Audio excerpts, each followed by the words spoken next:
¿Reeducar la mente para la felicidad es posible? A esa pregunta trata de responder nuestro invitado. Psicólogo de profesión, formado en la Universidad de Barcelona y en Inglaterra, es especialista en psicología cognitiva y ha impartido cursos en la Universidad del País Vasco. Autor de numerosos libros con títulos tan sugerentes como Ser feliz en Alaska, ahora nos presenta No hagas montañas de granos de arena, editado por Grijalbo. Rafael Santandreu, buenos días, ¿qué tal? Muy buenos días. ¿Es usted feliz? Sí, y mira, hay una cosa sorprendente. Más que antes, incluso más de cuando era jovencito.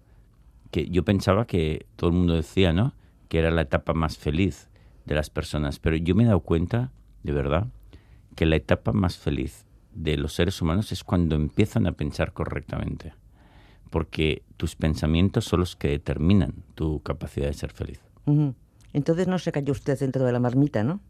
No, es algo que yo aprendí totalmente, porque además yo cuando tenía más o menos 25 años, que estaba en un periodo de crisis, me quejaba de todo, estaba como un poco amargado, descubrí un libro de psicología cognitiva del gran autor norteamericano, uno de los padres de la psicología cognitiva, Albert Ellis.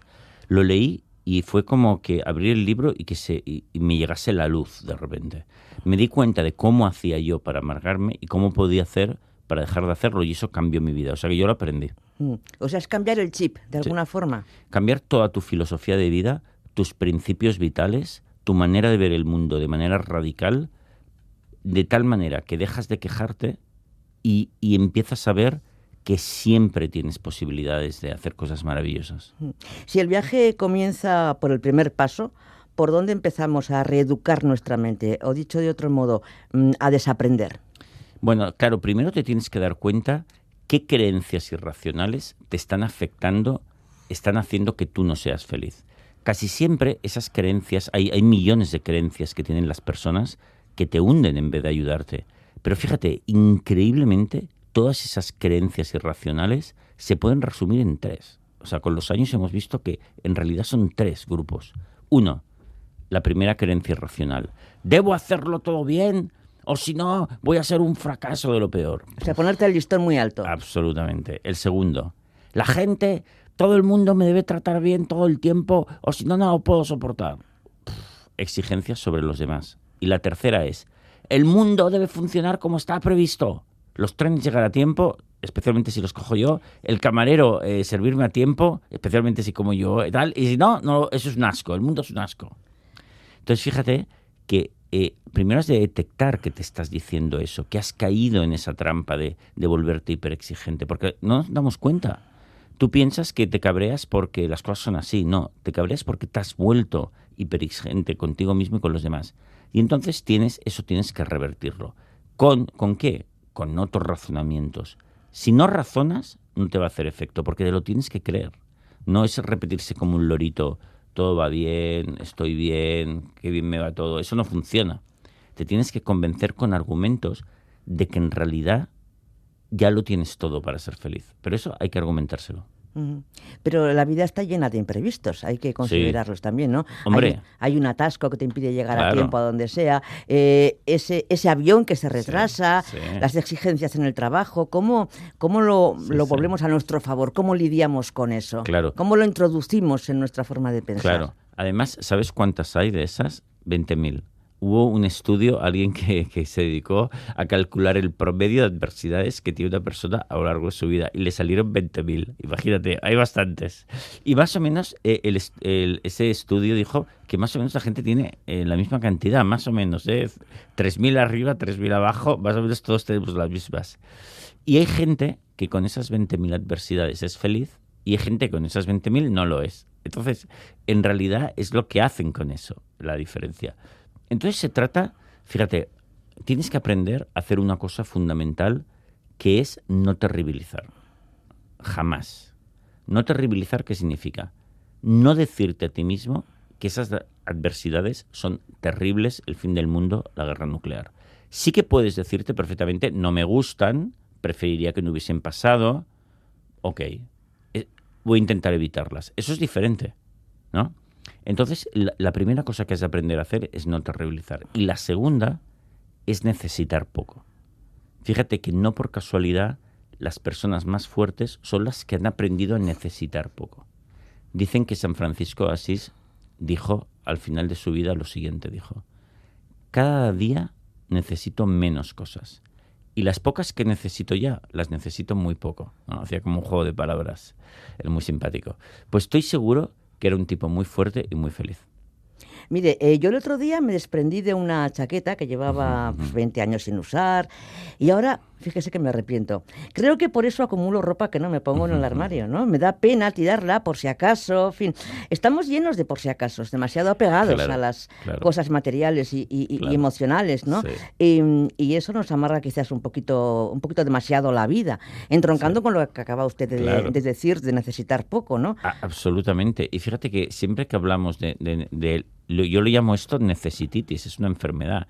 Creer que necesitas mucho para estar bien, ¿no? Cuando no es verdad. Pero fíjate que siempre que hablamos de eso, la gente piensa enseguida en necesidades materiales, que sí, que es verdad. Pero cuidado, porque las necesidades inmateriales pueden ser peores. Por ejemplo, yo en el libro, en No hagas montañas, hablo de esta necesidad inmaterial. La necesidad de tener razón. Esto arruina vidas realmente y es una cosa etérea. ¿Cómo tener razón? Eso no existe en ningún sitio. Bueno, yo estaba pensando en el desapego, ¿no? A cuenta de los bienes materiales que también revelan algo inmaterial, ¿no? Bueno. Exactamente. Son tanto materiales que inmateriales. Y fíjate que en el libro yo hablo de que la absurda necesidad de que te reconozcan que tienes razón arruina muchas vidas. Si no, pensemos en las cenas de Navidad en familia todos los años. A veces hay unas discusiones... Esa es la teoría del cuñado. Exactamente. Y hay unas discusiones horrorosas simplemente porque, oye, ¿quién es el mejor jugador? ¿Cómo se escribe Manhattan? O chorradas de estas que a nadie le importan. Entonces yo en el libro explico que yo llevo un año, por cierto, haciendo un ejercicio personal que ha consistido, y que sigo haciendo, de darle la razón a todo el mundo. Llevo un año dándole la razón a todo el mundo. Y yo, en cuanto detecto que alguien quiere tener razón, enseguida le digo, oye, me parece que tienes razón, y cambio de tema. Y le digo, oye, ¿y tu trabajo cómo te iba? Y ya está, hablo pues otra cosa. Punto. No quiero entrar en absoluto. O sea, me he desprendido absolutamente de ese deseo de tener razón. Oye, y me he quedado... Llevo un año que me he quedado más tranquilo que la leche. O sea, dar la razón al contrario y cambiar de tema rápidamente. Esa es la fórmula, funciona. Esa es la fórmula, es increíble. Que todo el mundo lo pruebe. Además, la persona cabezona que quiere tener razón no se da cuenta que has hecho esta jugada y empieza a hablar del otro y tan panchos, oye, y felices. ¿Debemos aprender a dejar que la vida nos sorprenda? Y en ese caso, ¿cómo se hace? Claro, porque fíjate que nosotros siempre que nos sucede una adversidad y que perdemos algo, por ejemplo, me deja mi mujer, he perdido esa relación, me echan del trabajo, he perdido ese trabajo, voy al médico y me dice que tengo una enfermedad, he perdido la salud que tenía. Fíjate, si nosotros esas pérdidas no terribilizamos y nos damos cuenta, nos convencemos de que podemos ser felices en las nuevas circunstancias, ocurre algo milagroso, que es que se empiezan a abrir ventanas. Es verdad, se cierra una puerta, pero se empiezan a abrir ventanas. Por ejemplo, me deja mi mujer y yo digo, mira, Rafael, tienes brazos, tienes piernas, tienes salud, tienes un trabajo fantástico. Vamos a ver, vas a pasártelo pero en grande. Porque tienes los mimbres para pasártelo en grande. Entonces resulta que me ligo a mi vecina, que una del trabajo me echa los tejos y también me la ligo. Resulta que me inscribo en un club de senderismo nuevo. Resulta que mi familia nuclear retomo la relación y la mejoro. Resulta que en el trabajo acepto ese ascenso porque tengo más tiempo. Resulta que me voy a Canadá porque tengo una oportunidad de hacer ese curso de inglés que quería. Y mi vida, de repente, está mucho más llena que antes. Y es porque he visto que, vale, que estar en pareja me daba unas cosas, pero estar soltero me da otras. Lo que pasa es que, ¿qué hacemos? Cuando nos lamentamos y lloramos absurdamente de una pérdida, no queremos ver todo lo que nos ofrece la vida. Entonces, ahí, para ver que la vida es increíblemente abundante, tienes que dejar de quejarte. Ya, pero hay que pasar un duelo, ¿no?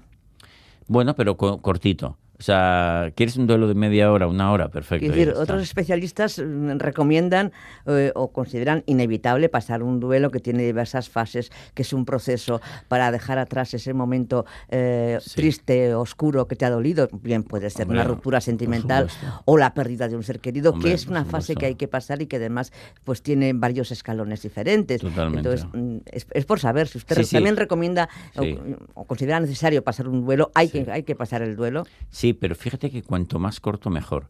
Tú puedes pasar un duelo por la pérdida de un ser querido de 6 meses, ¿no? Y está bien, ¿eh? No lo critiquemos. Pero puedes pasar ese duelo en una semana. ¿Tampoco? Absolutamente. Y de hecho, en el libro, en No hagas montañas de granos de arena, hay 3 capítulos finales sobre cómo superar un duelo severo, ¿eh? Algo de lo cual yo he estudiado mucho y he trabajado con mucha gente. Y yo he pasado duelos. Y gracias a ese trabajo han sido duelos que han durado una semana en vez de durar 6 meses o un año. Es toda una tecnología. Pero una cosa es muy importante, el duelo hay que pasarlo. Porque aunque sea una semana, y te diría, aunque sea un día por otra razón. ¿Por qué? Porque la negación de nuestras emociones sería mucho peor. O sea, nosotros, fíjate que yo trabajo para que la gente tenga las emociones negativas más ligeras posibles, pero tiene que tenerlas. Porque la negación de eso sería mucho peor. Porque la negación crearía un fantasma que a medio plazo aquello sería enorme. Porque se hincha lo que negamos, lo que reprimimos, sale por otro lado inflacionado. Con lo cual eso sería mucho peor. Eso no hay que hacerlo jamás. Pero, sin embargo, abrirse totalmente a la emoción, lo que ha pasado, con toda tranquilidad, pero verlo de la manera más positiva posible, hace que eso pase muy deprisa y tú vuelvas a ser feliz otra vez de nuevo, ¿no? O sea, aceptarlo, asumirlo. Sí, hay que aceptar y abrirse a todo lo que nos sucede valientemente, pero con una visión diferente de la adversidad, para verla como casi un reto en vez de una adversidad. Eso entronca con lo que hablábamos antes, ¿no? De una situación que no depende de ti, inesperada, como un atasco, por ejemplo, Claro. como un avión que se pierde. Es decir, se trata también en ese caso de decir, vamos a ver, esto no depende de mí. Sí, por ejemplo. Pero no solo eso. Fíjate, yo en el libro precisamente explico una anécdota mía personal de una vez que perdí un avión y que no salió en todo el día. O sea, llegué al aeropuerto de Barcelona por la mañana y no salí hasta la noche. Pero, oye, yo dije, bueno, vamos a ver, Rafael, tengo brazos, tengo piernas. Es verdad que me voy de vacaciones, pero tengo un montón de días de vacaciones. Las vacaciones empiezan aquí en el aeropuerto y el aeropuerto es un sitio súper interesante. Entonces yo me tomé un café, me puse mi música con mis cascos, me empecé a trabajar un poquillo en el aeropuerto, conocí a unas chicas que estaban por allí, un grupo que también les pasaba lo mismo con el mismo avión, ¿no? Y conocí a una chica maravillosa con la cual salí después 2 años, mi novia polaca, Ágata, que le mando un beso desde aquí. Y claro, porque no me quejaba de que pasaba eso. Estaba abierto a lo que podía pasar en ese aeropuerto. Uh-huh. ¿Cómo se aprende a viajar ligero de equipaje? Claro, pues dándose cuenta de que en la vida necesitas muy poco para ser feliz, ¿no? Y fíjate que yo en el libro No a las montañas hablo, por ejemplo, de un gran viajero que los grandes viajeros, ¿no? Son personas que viajan por todo el mundo durante meses o años incluso, y muchas veces llevan una mochila, con una muda, 4 cosas. Cuando llegan a un sitio se compran algo baratito, se lo ponen, una chaqueta, luego cuando se van de allí, si hace calor, la tiran o se la dan a alguien, y van descubriendo el mundo maravilloso. No necesitan mucho para vivir, pero pueden aprender, disfrutar de todo eso que hay ahí fuera, ¿no? Nosotros deberíamos hacer eso en nuestra vida también. Pero cuidado, no se trata de irse a vivir a una cueva y no tener nada. Si quieres, hazlo, no hay ningún problema. Es más bien una renuncia o una ligereza mental. Es decir, yo puedo tener una mansión, puedo tener un Ferrari, no hay ningún problema, pero sé que no lo necesito. Sé que si eso me lo roban, yo con mi bicicleta y mi pisito de 50 metros voy a ser exactamente igual de feliz o más. Nunca he necesitado eso. Y si lo pierdo, no me da ningún miedo la idea de perderlo. Hago uso de las cosas mientras estén, pero cuando no estén, haré uso de otras cosas y otras posibilidades que habrá. Por lo tanto, vivo la vida con lo que me trae y lo que se lleva. Y qué bien que la vida trae y se lleva, porque si no sería muy aburrido. compararse con los demás? Bueno, compararse con los demás, mira, podría hacerse bien o mal, fíjate. ¿Cuándo se hace mal? Que es la mayor parte de las veces. Cuando te imaginas que esos bienes, capacidades, cualidades o lo que sea que tienen las otras personas les otorgan la felicidad. Ese es el error que cometemos. Yo, por ejemplo, imagínate que ahora veo un tipo millonario, guapo, alto, fuerte y atractivo, ¿no? O yo qué sé.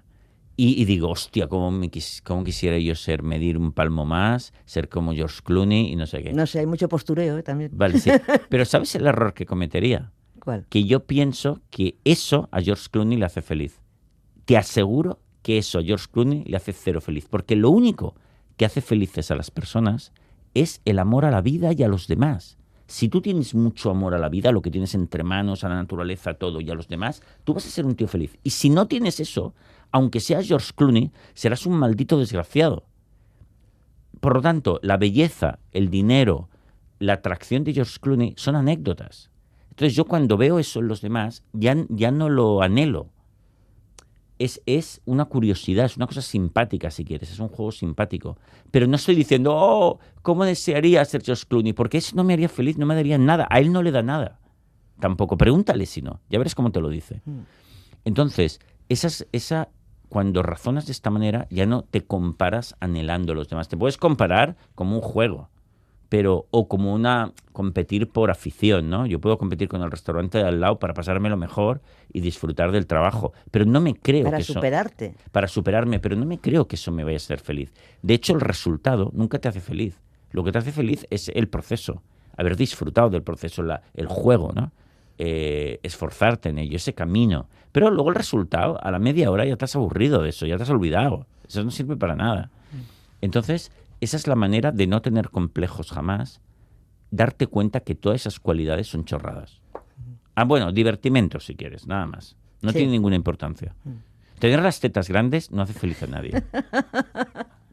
¿Hay algún tipo de comparación sana? Es decir, que nos ponga en nuestro sitio, por ejemplo, cuando tendemos a caer en un estado negativo y lo vemos todo mal, pararnos a pensar, vamos a ver, yo vivo aquí, en el primer mundo. O sea, si me duele la cabeza, bajo a la farmacia y compro unas pastillas, por ejemplo. Lo que decías tú antes, claro. tengo 2 brazos, 2 piernas, 2 ojos, una boca. O sea, abro la nevera y tengo comida en la nevera.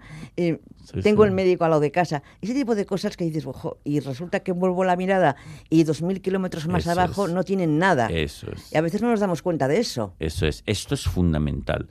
Fíjate cómo es la locura del ser humano moderno, que constantemente todo el mundo dice y piensa, suele decir esta frase de la que está cayendo, refiriéndose a la economía. ¿Pero qué economía? Si nosotros somos de los pocos ciudadanos del planeta que es imposible morirse de hambre y de sed. En España es imposible morirse de hambre y de sed, a no ser que lo desees. Porque agua hay por todas partes. Comida, el 30% de la comida que se produce, se vende, se compra, se tira. Necesitarías una nave industrial para llevarte toda esa comida. O sea, la comida, es imposible morirse de hambre. Tenemos esa increíble fortuna y no lo valoramos. ¿Y qué estamos quejándonos? No, claro, porque no puedo comprar un piso en propiedad. No, pero claro, no puedo comprar un iPhone. Cosa que nuestros abuelos no nacían ni necesitaban ni de coña. Entonces, es increíble, fíjate la locura del ser humano, que es que no valorar ahora nos podrían dar 1 millón de euros a todos y al cabo de un tiempo la gente estaría quejándose igual de que lo que necesitan son 2. Entonces, es increíble esta locura. ¿Cómo no nos damos cuenta de esto? Exactamente, no valorar lo que tenemos. Eso es. ¿Cómo nos ha afectado la pandemia en este sentido? Bueno, ¿hemos salido tocados? Sí, mucha gente ha salido tocada porque, ¿qué sucedía? Que la salud mental va peor, cada vez va peor, ¿no? Entonces, eso, bueno, para mucha gente que ya no estaba fuerte a nivel emocional, aquello ha sido un golpe, ¿no? Que le ha puesto un poco peor, ¿no? Pero eso nos indica que la fuerza emocional, el entreno emocional de las personas ha caído muchísimo en las generaciones. En la época de nuestros abuelos, la gente pasaba, lo de la pandemia era una chorrada. Ellos pasaron una guerra civil, emigraciones forzadas a todas partes, ¿no? Media Galicia se tuvo que ir porque no tenían que comer y se iban con lo opuesto a México, a sitios, ¿sabes? Etcétera, etcétera. Y nosotros, una cosa que en realidad estábamos en nuestras casas con las neveras llenas, casi todo el mundo con sus seres, sus sueldos asegurados, nadie se tuvo que ir a México. Bueno, y para nosotros eso, para mucha gente fue una debacle. Eso significa que nuestra salud emocional, escucha, no estamos en forma. Y lección, deberíamos ponernos en forma. Y lo que pasa es que lo estamos haciendo no como la velocidad que deberíamos. Pero bueno, aquí están los libros que publicamos algunos y lo que hacemos para que la gente sepa que existe cursos, métodos, metodologías para hacerse fuerte a nivel emocional. No hagas montañas de granos de arena, es el libro de lo que estamos hablando, cuyo autor es el psicólogo Rafael Santandreu, por si alguien se ha incorporado más tarde a esta charla. Tenemos tendencia a ponernos en lo peor y a ser víctimas del estrés, yo creo que como una herencia de nuestros antepasados prehistóricos que debieron desarrollar ese estado de vigilancia constante para defenderse de una naturaleza hostil. Así al menos se explica desde la antropología. Pero claro, ya no necesitamos estar continuamente en alerta. ¿Para qué nos sirve el estrés si tiene algo bueno? Claro, no, pero fíjate que eso no es así, no es correcto, porque no, porque nuestros ancestros, cazadores-recolectores, no tenían estrés, O sea, no tenían ningún estrés, o sea, que no hemos heredado eso de ellos, porque ellos vivían de puta madre. Tú dirás, Rafael, ¿eso cómo lo sabes? Hombre, lo sé porque hay cazadores-recolectores en el mundo, Están en el Amazonas, hay tribus inexploradas todavía, y viven como vivíamos nosotros cuando éramos cazadores-recolectores, y no había estrés. De hecho, Félix Rodríguez de la Fuente se aficionó a investigar unos pueblos del Amazonas que se llaman Yanomami o Yanomamo, y hizo muchos viajes para conocerlos. Y él cuenta que cuando volvía a Madrid, ¿no?, y llegaba al aeropuerto, iba hacia su casa en el coche, siempre se hacía la siguiente pregunta: ¿por qué he vuelto? Porque realmente había conocido allí una gente feliz. Entonces, ¿por qué lo hacemos nosotros? ¿Por qué activamos, nos ponemos en lo peor, activamos el estrés? Porque estamos cargados de necesidades. Y todas esas necesidades tenemos miedo de perderlas constantemente. Fíjate los celos. Los celos es un caso muy claro que lo ves. El hiperceloso es el hipermonógamo, que necesita pareja, que piensa que la pareja lo es todo, tiene una necesidad de pareja brutal. Entonces, una vez que lo ha conseguido, si no puede ni imaginarse perderla. Entonces, claro, se pone hiperceloso, el pobre hombre. Claro, algo que necesitas tanto, te da tanto miedo perderlo que no lo puedes gozar. Y es la enfermedad de la persona correcta. Por eso decimos que la economía va eternamente mal, que la sociedad va eternamente mal, porque tenemos tanto miedo a perder, porque creemos que necesitamos tanto, cosas que no necesitamos, que eso nos pone en estrés constante. Por cierto, la sociedad actual, el ambiente en que nos movemos parece que nos invita a la polarización. Sí. Si mantienes una postura, por ejemplo, equidistante o diferente a la mayoría, te estigmatizan, eres un bicho raro. Sí, eso ¿sabes por qué sucede? Porque ha aumentado mucho la neurosis, ¿no? El malestar emocional, la enfermedad emocional. Entonces, cuando estás neurótico, tienes pensamiento de blanco-negro, ¿no? Porque tienes mucho miedo. Tienes miedo en realidad, tienes estrés, tienes miedo. Entonces estás a la que salta. Cuando nosotros estamos neuróticos, es como una alucinación en nuestra vida, no en nuestra mente. Entonces pensamos que vamos en un tren que va a toda velocidad y se dirige hacia un precipicio y vamos a morir todos. ¿Y sabes cuál es la realidad? Que vamos en un patinete por un parque infantil y, oye, y si te caes no va a pasar nada porque los niños de al lado se reirán como máximo. Pero no, el neurótico piensa que es todo eso. Entonces, si tú le dices a esa persona, oye, tranquilo, que no hay ningún precipicio, se pone más histérico todavía. Porque dice, ¿pero qué me estás diciendo? Nos vamos a matar todos, sal de mi camino. Tú sí que eres un peligro porque no estás viendo estos hechos terribles que están sucediendo. O sea, se va a enfadar contigo todavía, más. Porque realmente él ve eso. Él ve peligros donde no lo hay, ve fantasmas donde no lo hay. Por eso se produce esa polarización, porque la gente está más neurótica, tiene más ese pensamiento de blanco y negro, e incluso mata al mensajero que le intenta curar también muchas veces. Con lo cual, bueno, pues hay que tener mucha paciencia y decir, bueno, yo intentaré hacer el bien de esa manera. Ya sé que mucha gente está un poco locuela, Igual Pero sanan, no pasa ese nada. es el origen de muchas fobias, ¿no? Sí, Por ejemplo, de la maxofobia, miedo a conducir. sí, sí, sí. Que te pones en lo peor, que dices, voy a tener un accidente, me va a atropellar un camión, yo Sí. que sé qué, me voy a averiar el vehículo, ese Sí, tipo sí, de sí, cosas, sí. ¿no? Es ponerse en lo peor. Sí, pero ¿sabes cuál sería la solución? Ponte en lo peor y quita la importancia. Es decir, si yo digo, ostras, igual cojo el coche en la autovía y me mato. Sí, sí, es que claro que puede pasar. ¿Y sabes qué? Que no me importa mucho. ¿Por qué? Porque la vida es así. O sea, estoy vivo y mañana puedo estar muerto. Claro que sí. Y también puedo salir a la calle, me puede caer una maceta y hay una improbabilidad en la vida y la vida tiene esta parte que no puede ser totalmente predecible y está bien que sea así. Porque si no fuese así, la vida sería insoportable también. Si yo supiese que voy a vivir eternamente, no me soportaría a mí mismo. Con lo cual, está bien que sea así. Incluso hay una gran técnica que es esta, se llama la técnica de la peor fantasía. Ponerse en el peor escenario y verlo como bastante normal. Y entonces es la manera de eliminar los miedos. ¿Y cómo nos puede ayudar la psicología cognitiva en general? Pues mira, la psicología cognitiva va a hacer que necesites muy poco, que no te terribilices jamás, que adquieras la mentalidad de las personas que valoran más la vida, va a hacer que tengas una autoestima a prueba de bomba, porque te das cuenta que lo único que importa es la capacidad de amar, y eso ya lo tenemos todos. Con lo cual va a hacer que tu paso, algo bastante importante, que tu paso por esta tierra sea algo plácido, hermoso y positivo. Rafael Santandreu, psicólogo cognitivo muy conocido por todos ustedes. Gracias por este libro, con un título que es toda una declaración de intenciones. No hagas montañas de granos de arena. Edita Grijalbo. Porque no merece la pena estrujarse el limón, ¿verdad? Para nada. La vida es muy corta y estamos aquí para disfrutar. Gracias y que todo vaya bien. Un abrazo.